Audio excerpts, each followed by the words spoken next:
সে কথা বলতে পারে না, কানে কম শুনে। তাকে নামাজ পড়তে গেছে মসজিদে, মসজিদ থেকে তুলে নিয়ে যায়, ছাইড়া নিয়ে যায়, কি কয় যে ধর্ষণ করেছে মেন বাগানে যায়। প্রতিবন্ধী না, ওটা তো প্রতিবন্ধী, এটা শিক্ষকের।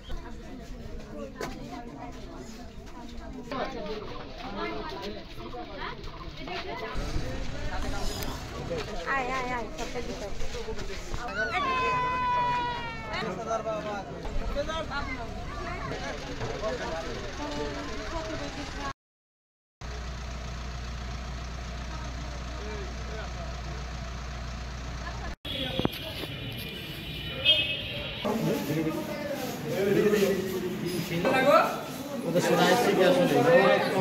তিনটা ছেলে আমার মেয়েকে জোর মুস্তিক তুলে নিয়ে চলে গেছিল নদীর কানার দিকে বাগানে।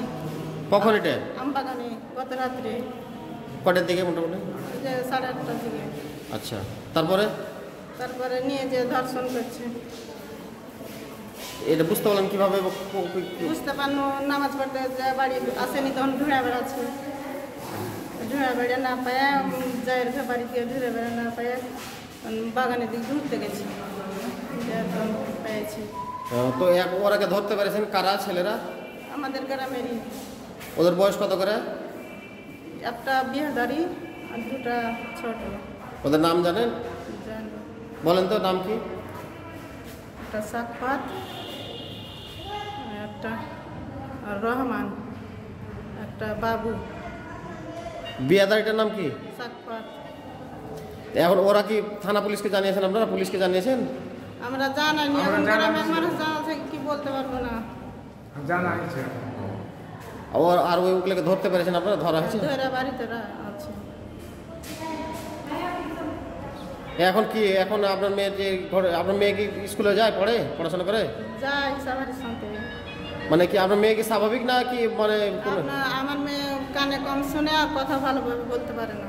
তার কি প্রতিবন্ধী? জি, প্রতিবন্ধীর কার্ড আছে। সে কথা বলতে পারে না, কানে কম শুনে। তাকে নামাজ পড়তে গেছে মসজিদে, মসজিদ থেকে তুলে নিয়ে যায়, ছাইড়া নিয়ে যায়, কি কয় যে ধর্ষণ করেছে মেন বাগানে যায়।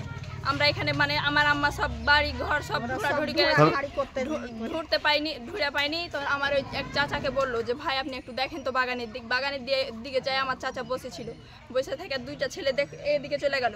আর তারপরে সর শব্দ এলো, দিয়ে তখন দেখছে যে ওরা আসছে।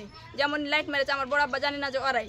আর আমার বড় আব্বা যেমন লাইট মেরেছে তেমনি মানে আমার বোনকে থিয়েই ওরা পালিয়ে গেছে। বাগানে যেতে যায় দেখছে তো সর শব্দ করছে, দুজনা গিয়ে মনে পালাইলো, দুজনা মনে পালিয়ে গেল।